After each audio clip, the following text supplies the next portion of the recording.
volunteers have worked very hard to win. And Ron Paul has many delegates than people know, and we're certainly going to make sure that every single delegate at that convention, this is what our lawsuit is about, is to unbind these delegates.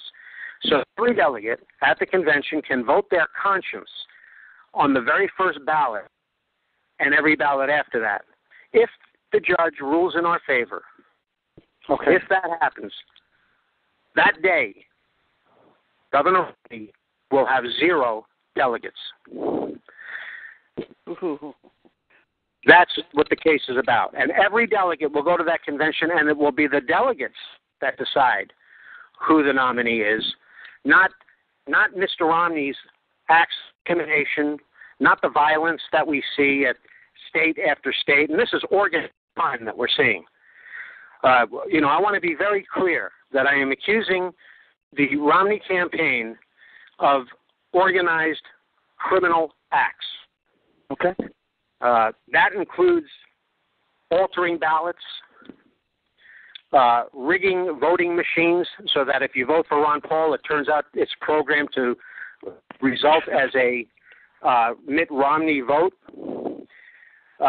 using off-duty police officers to break people's bones who have committed crime whatsoever, as we all saw in Louisiana. Yes, Louisiana. The Romney campaign moves from state to state like locusts, committing criminal acts in convention after convention, including sending people onto the floor of the convention, sometimes in dark clothing to intimidate people. Gentlemen, I'm curious about this. This is clearly something that didn't just happen yesterday. This has been going on for years. It's been going on in past campaigns. It's very evident it has. We've seen it. We saw it in the Kerry Bush campaign. We saw it in the Gore Bush campaign, and it's gone on before this. Explain to me. Is it just Ron Paul that's helped us to not only inspire us with the message of liberty to get something like this started, or was the veil of deception and the obstacles too great for the people to unite and crack the chink in the armor of the machine until now?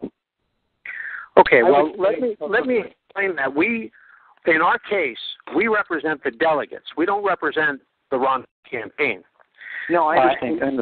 Okay, and we will help any delegate who wants to vote for any candidate. If there's a Santorum delegate who wants to vote for Mitt Romney, but they believe that they are bound and required to vote for Rick Santorum, which is not true. That's false. We will help Rick Santorum delegate vote for Mitt Romney because they have a right to vote their conscience on the first ballot. We will help any delegate to the convention to help them vote for whoever they want to vote for, and that might include candidates that aren't running right now. I mean, if the court rules in our favor, I would not be surprised if other candidates who have not been candidates, like a Sarah Palin or Newt Gingrich and Rick Santorum, will once again reactivate their campaigns. Anything may happen because none of the delegates are bound. It's wide open at that point. But we have no doubt that in any fair contest, we have no doubt Ron Paul will do what he did in Massachusetts to Mitt Romney, which is takes 15 of the 19 delegates in Mitt Romney's home state. Yep. So we have no idea who the winner will be, but we'll help everyone, and that's because that's who Ron Paul is. Yeah. Ron Paul is a man, and Ron Paul is integrity. Ron Paul is integrity. Ron Paul doesn't look for loopholes. He doesn't look for advantages. He doesn't look for any benefits to himself. Ron Paul is just a man of a decent human being who wants a decent and free life for everyone else, and will help anyone vote for Mitt Romney who thinks they cannot do so.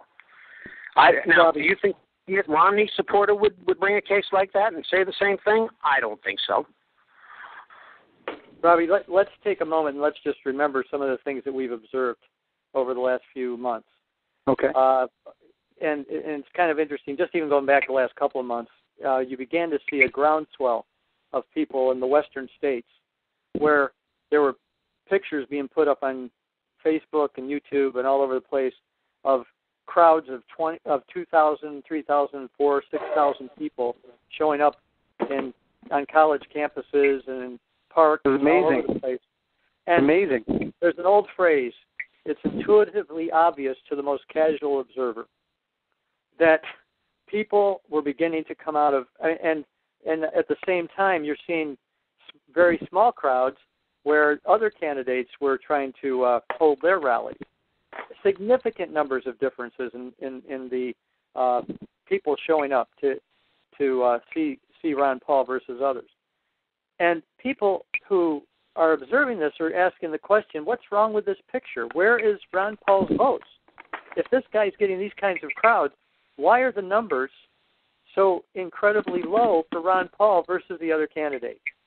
And you see, that's what the real issue is here. You ask the question, is this something that just Ron Paul has brought to light? And the answer is both yes and no. The people of this country are, they're frustrated over the economy. They're frustrated over jobs. They're frustrated about the fact that we've been involved in wars for over a decade now in several parts of the world. They're frustrated with the fact that we have had our homes, the mortgage bubble burst, and literally being caused by the banks, and we now can prove that. And all of these things are happening. People are just saying, what happened to the America that we used to know? And what Ron Paul has done, Ron Paul has become the catalyst to the revolution. If you hear Ron Paul speak, what does he always say? He says, I'm not the revolution, you're the revolution. And people they're rising to that message. But what happened was, after that whole situation in the West Coast where we got all these, people coming out by droves, all of a sudden some things begin to happen within the politics, and decisions are made to tell the candidates or the delegates to lay low, to stay low so that you're not, poking your head up too high, and the Romney people will take advantage of that.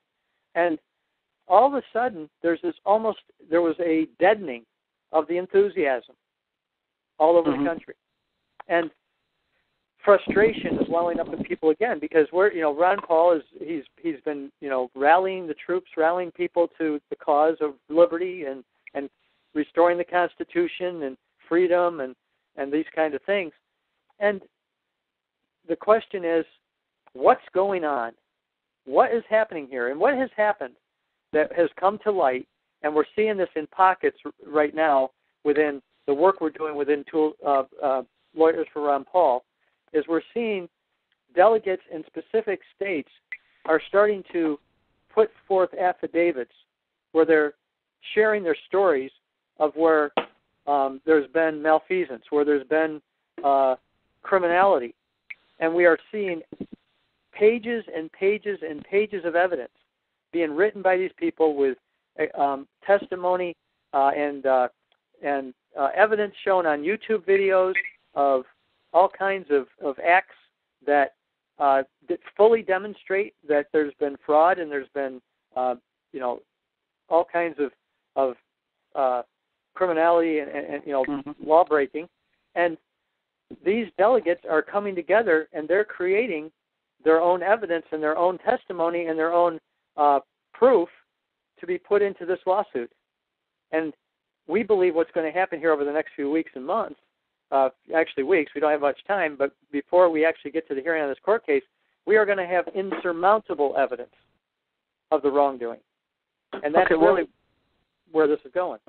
Well, let me jump in here for a second, folks. And I just wanted to say again, you're listening to the Liberty Hour here on TalkShoe.com, presented by We the People Network. We thank everybody who's listening live, and we actually have a very full room tonight. And for anybody that's listening to this on demand, we thank you as well, and we hope you will share this program with your liberty-loving friends and anybody who's looking just to understand the truth. Now I want to get to something Richard pointed out with respect to the delegates in a minute, but I wanted we, this is a show that the people support. It's We the People, and we have a very loyal listener. His name is Raymond, and he's from Kentucky. He's a member of WTPN and lawyers for Ron Paul as well. And he had a question. His question was, is there anything to what Doug Weed said about the courts and how they won't get involved with this case? Richard, I want to take that back to you for a second and get your thoughts on this, and then I have I want you to also to make a statement about what you said earlier. But if you could address that question, I'm sure Raymond and the rest of our listeners would certainly appreciate that. By the way, that's an excellent question. Go ahead, Richard. Yes, I'm very disturbed by the statement by Doug Weed, because he's such a brilliant man, and I think that he must know that it's not a true statement. I think that he is being instructed to these kinds of statements, and I think it may be part of some type of negotiation with the Romney campaign. But the courts do handle these cases because the law requires the court to handle the case. There's a federal question. It's called a federal question that gives the jurisdiction. It involves federal law. It involves U.S. Supreme Court decisions. The U.S. Supreme Court has already made decisions that are relevant to this case that we have before the Ninth Circuit in California. So the statement that the court will not handle the case is not a statement that a man of that great intellect can make and believe it. He doesn't believe that statement himself. And what alerted me to the problem was, first, the statement that he worded it contained words that came right out of some cases that are published by courts about these kinds of delegate cases. And so he used a set of words that could not possibly be a coincidence. I recognized those words. And those are words that apply to state cases involving state legislatures and governors. There are many cases. There's at least 100 cases that say the courts should not get involved, or the court will not get involved in private political party